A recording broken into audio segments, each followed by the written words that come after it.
Assalamualaikum warahmatullahi wabarakatuh. Balik lagi bareng gue Fahmi. Dan kembali akan melanjutkan kisah tentang karya Simpleman. Episode Calon Ireng.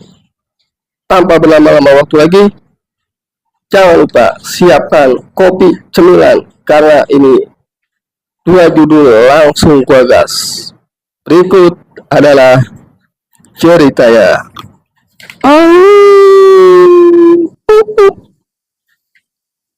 Sri melangkah masuk paling akhir ke ruangan tersebut. Mereka bersama-sama berjalan di atas lantai kayu, berbeda dari lantai ruangan lain yang dilapisi keramik. Suara krik dari kayu-kayu yang sudah tua dan rapuh ketika diinjak membuat Sri khawatir. Sugi meraih sesuatu di saku jaketnya. Sebuah senter kecil yang membantu mereka berjalan menelusuri kegelapan. Sugi sudah mempersiapkan hal ini sebelumnya. Udara di dalam ruangan ini semakin lama semakin dingin. Sementara dari jauh mulai terdengar suara-suara lain seperti gemercik air hujan yang menetes dari langit-langit. Sri merasa semakin dingin dan menggigil. Ruangan ini jauh lebih lembab dari ruangan sebelumnya. Udara di dalam juga terasa menyesakan. Ruangan apa ini, Mas? Tanya Sri memecahkan keheningan. Di mana makamnya? Sugi tak menjawab pertanyaan Sri. Lina juga tidak bereaksi atas pertanyaan. Sri akhirnya hanya bisa berjalan mengekor di belakang mereka menjaga jarak langkah. Warna lantai mulai terlihat kehitaman. Terus semakin yakin ada sesuatu yang sebenarnya mereka sembunyikan. Ketika melihat gelagat Sugi dan Lina, mereka melihat ke sana dan sini seakan mencari sesuatu di antara puing-puing. Sugi tiba-tiba mematikan senter, membuat ruangan ini menjadi gelap gulita. Sri gelagapan berteriak, "Gelap, Mas, aku nggak bisa lihat." Tiba-tiba dari jauh terdengar suara Sugi berseru, di sini tempatnya." Senter kembali menyala tepat di hadapan Sri tanpa sebuah kursi tua dengan bercak noda hitam. Warna noda pada kursi sama persis dengan lantai kayu. Saat itulah saya yakin apa yang dia lihat adalah noda dari darah yang sudah mengering. Itu berarti sepanjang dia berjalan di atas lantai ini, ia menginjak darah yang sudah mengering. Sugi menunduk tak memandang wajah Sri merasa terancam hal yang lebih mengerikan dari sekedar kebohongan. Sugi pasti sedang menjebak dirinya. Aku memiliki utang yang harus dibayar. Utang? Utang apa? Sri bertanya seraya melangkah mundur saat di belakangnya. Lina tiba-tiba menahan tubuhnya yang mulai gelagapan. "Lihat apa yang ada di atas kursi," kata Sugi sembari mengarahkan senter tepat di kursi. Lalu ke langit-langit. Sri tercekat. Tepat di langit-langit ruangan tampak dua anak laki-laki. Digantung kepala mereka menyerupai kepala kambing. Mereka mati dengan darah terus menetes, menimbulkan suara menyerupai suara rintik hujan yang sedang turun. Berarti sedari tadi yang ia dengar bukan tetesan dari langit-langit yang bocor, melainkan darah yang terus-menerus keluar dari dalam tubuh kedua anak itu. "Apa-apaan ini, Mas?" Sri pun panik.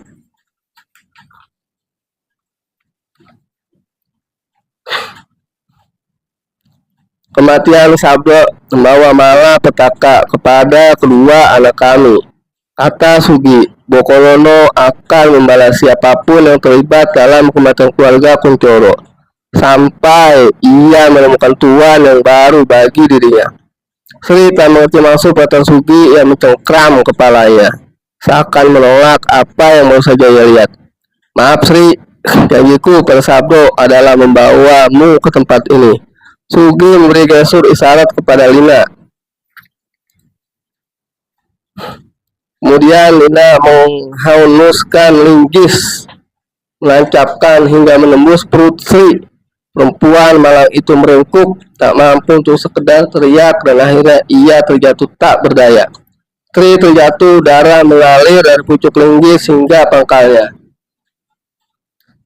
Kini ia tak bisa menatap wajah Sugi yang melihatnya dengan tatapan kosong. Sugi berkata untuk kali terakhir, "Semua baru saja dimulai, Sri. Semua dimulai saat pertama aku bertemu dengan dia." Titik, titik, titik. Oke teman-teman, gua akan lanjut lagi ke cerita berikutnya. Tunggu sebentar. Buat teman-teman yang baru join, baru gabung di channel gue, selamat datang. Dan jangan lupa siapkan kopi dan cemilannya. Oke, kita lanjut lagi. Berikut adalah ceritanya. Malam ini ramai orang berkumpul memutari lapangan. Tak hanya warga desa Saruwijo yang datang, tapi juga warga desa tetangga ikut berkerumun memenuhi segala penjuru tempat. Melihat keramaian itu, Sugi Bahir, pemuda yang sehari-hari menghabiskan waktu di jalanan mengemudikan truk ekspedisi barang antar provinsi, ia memutuskan untuk rehat sejenak dari perjalanan panjang. Ia ingin mendapat hiburan sebelum melanjutkan perjalanan menuju Banyuwangi. Setelah baru saja melewati Mojokerto, pergelaran besar Jarang Kepang akan segera dimulai. Jarang Kepang adalah pertunjukan favorit Sugi. Pertunjukan ini sudah melegenda serta menjadi salah satu budaya kuno di tanah Jawa yang paling populer. Nah teman-teman, Jarang Kepang ini jadi gue juga sempat kemarin ada cerita gue ingat, salah satu teman gue bilang, jadi Jarang Kepang ini modelnya kayak kuda lumping, di mana nih ada para pemainnya yang kesurupan, kayak orang kesurupan. Intinya di Jarang Kepang itu ada hal mistik ataupun gaib yang terjadi. Kalau kalian nggak setuju atau kalian sepakat atau gimana, silahkan komen, berikan pendapatan tentang Jarang Kepang. Kita lanjut. Tak ada salahnya menonton kali-kali Sugi melangkah turun dari truknya, melewati banyak pedagang kaki lima dadaan yang menjajakan dagangan. Musik gamelan mulai dimainkan. Suara penonton terdengar bersaut-sautan. Sugi mengambil tempat paling depan setelah berhasil menjujalkan badan menembus kerumunan manusia yang sama-sama ingin menikmati acara. Suara penonton membuat jalan masuk untuk tempat penari perempuan dengan setelan lengkap pakaian khas Jawa. Mereka berlari kecil ke tengah lapangan sebelum menunduk memberi hormat kepada penonton. Diiringi musik gamelan serta kendang yang ditabuh berbarengan. Mereka mulai belenggak-lenggok memutari lapangan, menggoyahkan badan dengan gerakan anggun sembari mengikuti irama dari tabuhan gamelan yang mengalun-alun di tengah acara, memecah keheningan malam. Sugi menyesap rokok dan sekali membuka asap ke udara, membiarkan kepulannya terbang di atas kepala orang-orang yang menikmati tari Jarang Kepang. Tak pernah membosankan. Dulu saat masih kecil, Bapak pernah membawa menonton acara ini. Meski harus sembunyi-sembunyi takut bila ibu tahu. Hal-hal seperti ini seakan membawa Sugi kembali ke masa itu. Bila diingat terakhir kali ia menyaksikan pertunjukan Jarang Kepang ini secara langsung adalah saat dia SMP.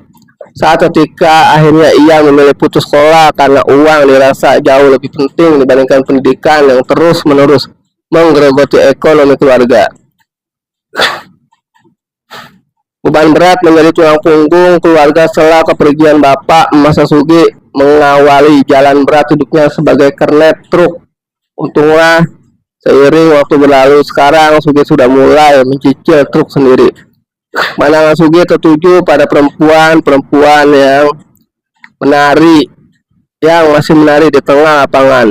Dalam tari Jarang Kepang, mereka biasa sebut dayang. Para dayang dipersiapkan sebagai pembuka acara untuk menarik perhatian penonton, terutama para lelaki hidung belang. Sugi terkekeh melihat salah satu penonton memberi uang pada salah satu dayang yang sedang menari. Bisa dikatakan ini saweran teman-teman ya. Lanjut. Tari Jaran Kepang lumrah diadakan di acara-acara besar. Biasanya mereka diundang untuk menghibur hajatan orang-orang ternama di suatu daerah di Jawa, terutama di Jawa Timur. Tarian ini penuh dengan filosofi magis. Nah, tadi tuh yang gue bilang ya. Kita lanjut. Magis yang dibalut aksi memukau dari para pemainnya. Tari Jaran Kepang dikenal begitu luas, tak hanya dari sisi adat istiadat kuno, tapi juga dari sisi spiritual. Konon ia sampai diidentikan sebagai ritual pengganti dari Joko Sobolo, tradisi yang dipercaya oleh masyarakat Jawa sebagai pengusir malapetaka serta kemalangan. Namun mitos tetaplah mitos, Sugi tak pernah tahu tentang hal-hal yang jauh di luar batas nalar. Menurutnya, Jaran Kepang hanya satu budaya saja, budaya dengan tarian yang menghibur tanpa embel-embel lain yang tak pernah ia mengerti. Mistis itu tak pernah ada, hal itulah yang masih ada dia yakini hingga saat ini. Para penari membungkuk memberi hormat terakhir pada penonton, kemudian melangkah meninggalkan lapangan utama. Para penonton kini menunggu jalannya pertunjukan berikutnya. Sugi membuang puntung rokok, kemudian menginjakannya. Pandangan mata dialihkan ke beberapa orang yang membawa jaranan kepang yang dibuat dari anyaman bambu, diletakkan memutari tong besi berisi api yang berkobar. Di depan jaranan yang diletakkan tercium aroma kemenyan. Sugi pernah mendengar bahwa kemenyan ini digunakan untuk mengundang para tamu atau makhluk astral yang tak bisa dilihat oleh mata agar ikut memeriahkan acara. Nah, jadi teman-teman, Jaran Kepang ini adalah sebuah pertunjukan di mana para pemainnya menggunakan menyan untuk memanggil para makhluk astral alias makhluk gaib. Sampai detik ini banyak orang percaya tak hanya manusia yang menikmati acara ini, tapi juga para lelembut alias setan alias hantu yang tak kasat mata.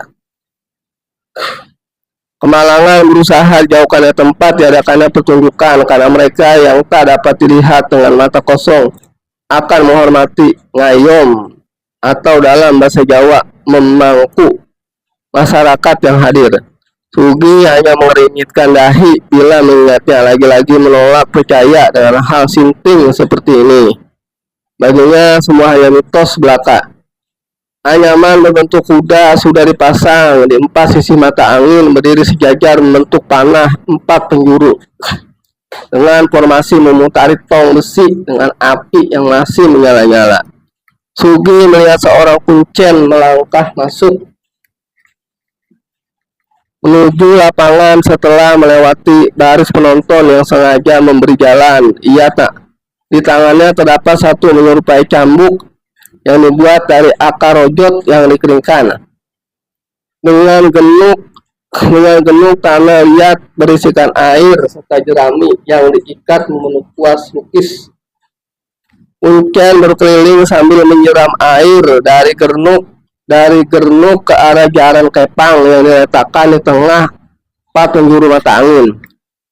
Si kuncen lalu meminum sisa air dalam gernuk sebelum memukulkan gernuk ke kepalanya.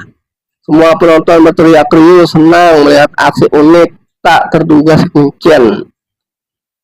Tak lama si kuncen beraksi lagi, kini ia melecut jaranan tersebut seakan-akan benda itu hidup sembari berusaha bersuara layaknya seekor kuda.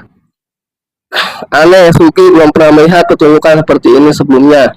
Si kuncen kini menari-nari sambil tertawa mengikuti musik sebelum akhirnya ia berdiri tepat di tengah lapangan. Cambuknya masih di tangan, tak jauh dari tempatnya berdiri datang 3 pemuda dengan bau golok. Sugi tercengang, apa yang akan mereka lakukan? Mengamati ekspresi penonton, Sugi bisa merasakan bahwa semua orang tampak terhibur, sama seperti yang dirasakan Sugi. Aku sakti emergo rogoku wes dijamin karo mbah-mbahku. Ayo baco aku, bacoken, teriak si kuncen yang membuat semua orang semakin tercengang.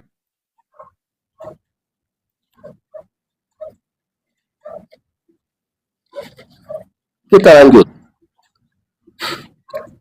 Udara malam terasa semakin dingin. Sugi menelungkupkan kedua tangannya ke dalam jaket, membiarkan sebagian tubuhnya menutupi, sementara dirinya masih fokus melihat tiga pemuda yang kini berperan sebagai algojo. Mereka berjalan memutari sang kuncen layaknya preman kampung mengunci target. Si kuncen mengangkat kedua tangan, memberi aba-aba kepada tiga pemuda algojo tersebut. Lalu dengan gerakan cepat mereka menebus tubuh si kuncen bersama-sama. Namun apa yang terjadi selanjutnya adalah suatu di luar nalar dan logika.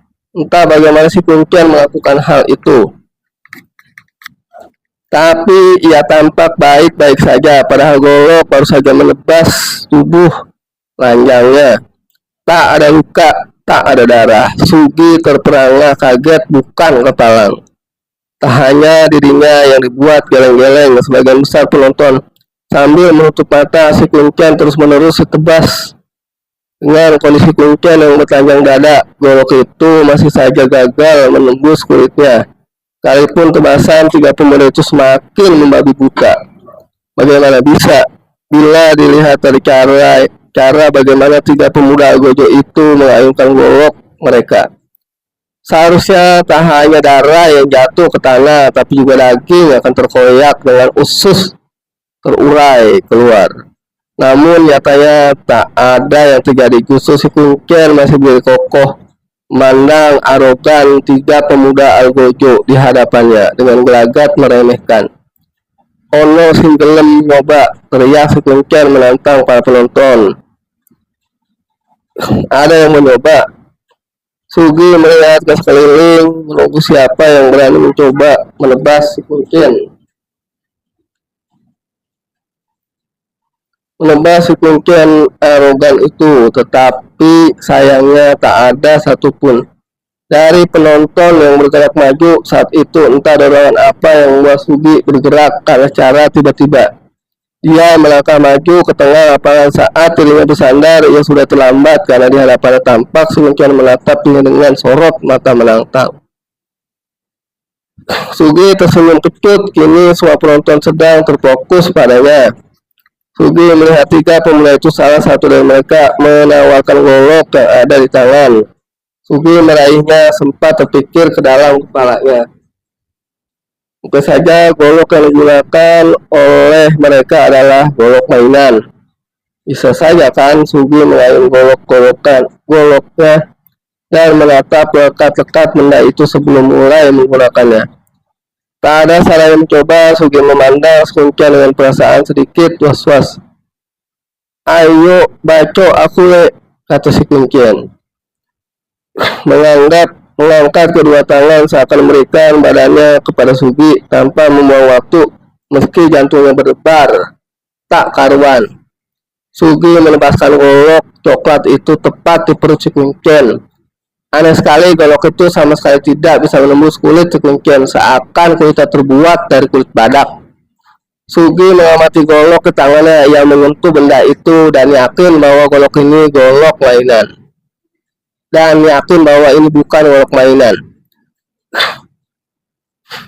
Setelah mengembalikan golok itu, Sugi kembali ke tempatnya. Di dalam kepalanya masih bingung bagaimana itu bisa terjadi.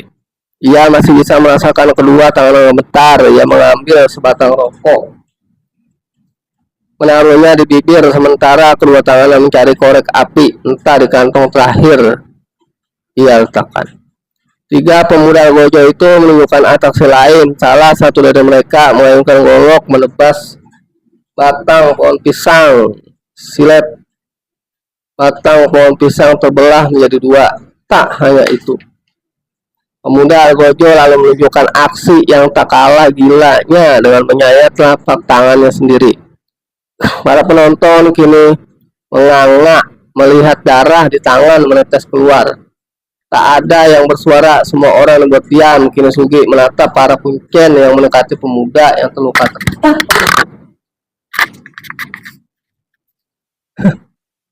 Sorry teman-teman, ini kayak jatuh. Penonton kini menganga melihat darah keluar, menetes keluar. Tak ada yang bersuara, semua orang buat diam. Kini Sugi menatap para kuncen yang mendekati pemuda yang terluka tersebut. Dengan gerakan tangan cepat, ia mengoleskan kain dan tiba-tiba lukatan sayatan itu sembuh.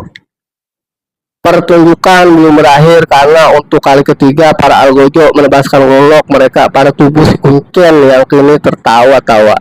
Sinting, pertunjukan ini benar-benar sinting. Mungkin hal mistik ini benar-benar nyata. Batin Sugi sembari menghisap rokok.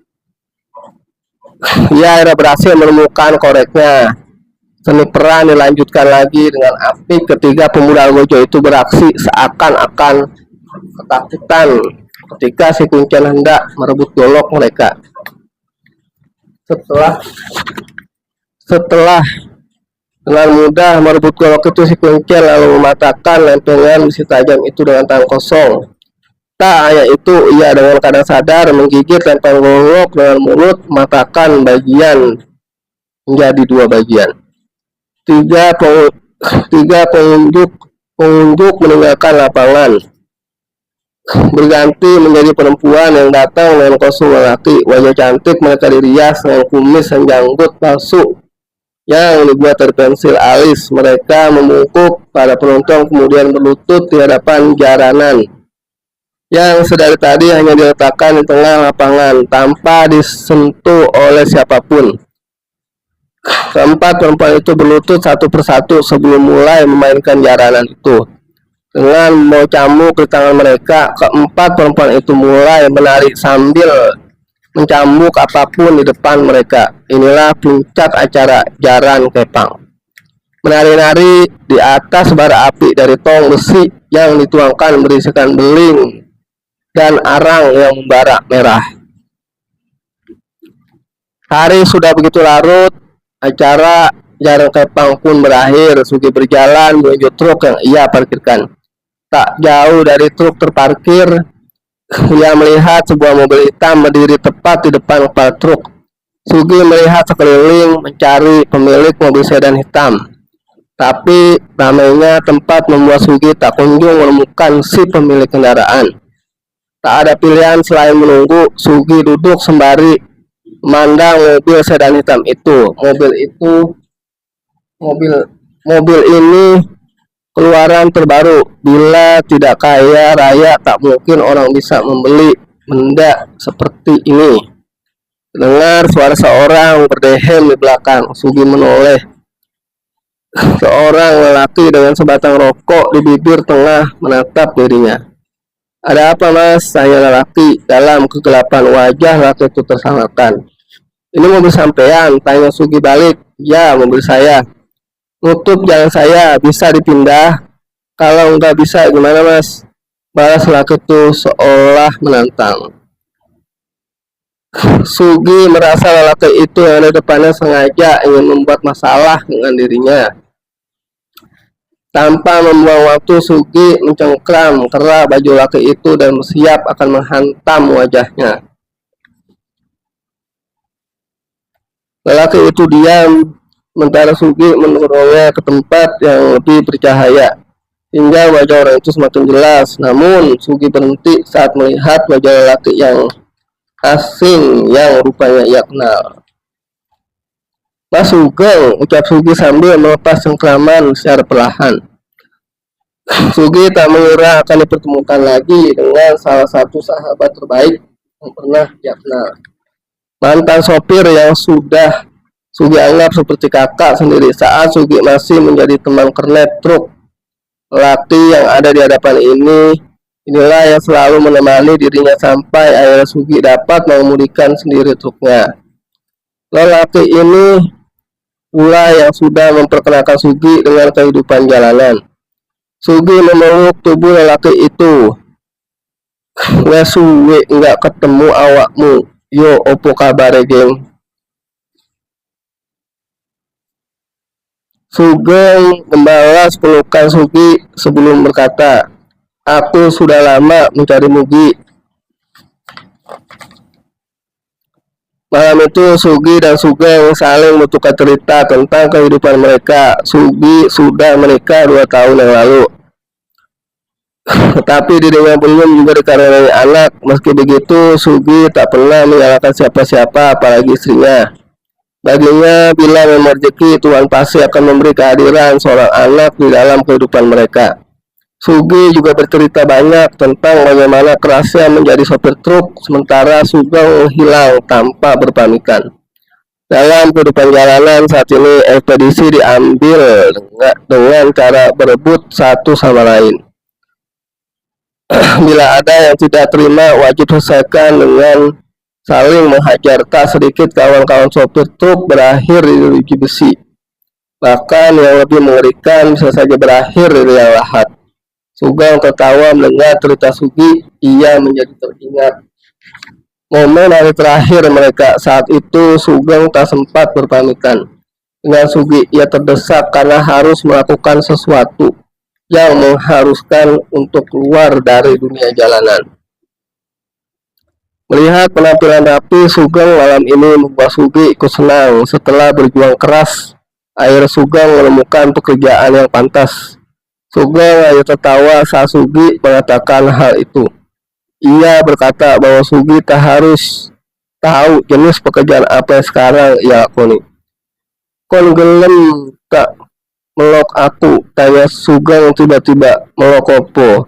Tanya Sugi kebingungan. Melok aku kerja, melok wong sing sak iki dodi juraganku.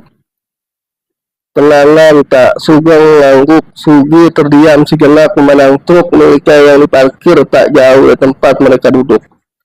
Memang benar menjadi sopir truk itu berat, tetapi Sugi tak yakin akan ada seseorang atau tempat yang dapat menerimanya selain dunia jalanan yang selama ini memberi makan istri dan keluarganya. Mereka bergantung pada komisi yang Sugi terima. Sugi memperhatikan Sugeng yang sudah banyak berubah sekarang. Terlihat lebih pantas sebut seorang berduit. Kemudian teringat kalau sudah lama surat-surat tukar mati dan tagihan pajak pun menumpuk. Nggak usah khawatir, kalau kamu ada masalah duit, biar aku bantu. Sekarang kamu ikut saja denganku, ujar Sugeng berusaha meyakinkan. Kon tetenan tah geng, tanya Sugi masih tak percaya. Kamu mau enggak ikut aku? Ikut apa? Ikut aku kerja, ikut sama orang yang sekarang jadi atasanku. Serius, kamu beneran? Geng, iya. Mau kiro aku gampang, tageloki awakmu, wes talah melok, aku ae timbangane awakmu, urip ngene ae terus. Sugi kembali berpikir. Bila diingat-ingat, sudah lama ia tak menjenguk istrinya, Darsem. Entah bagaimana keadaan sekarang, yang jelas semenjak tuntutan hidup semakin tinggi, Darsem si Sugi akhirnya diungsikan ke rumah orang tuanya. Iye, gelem gak? Tanya Sugi berusaha menyelesaikan. Gini Geng, aku itu gimana ya ngomongnya? Jawab Sugi dengan sedikit ragu. Sugeng tersenyum lantas mengatakan, yo wes, kilo.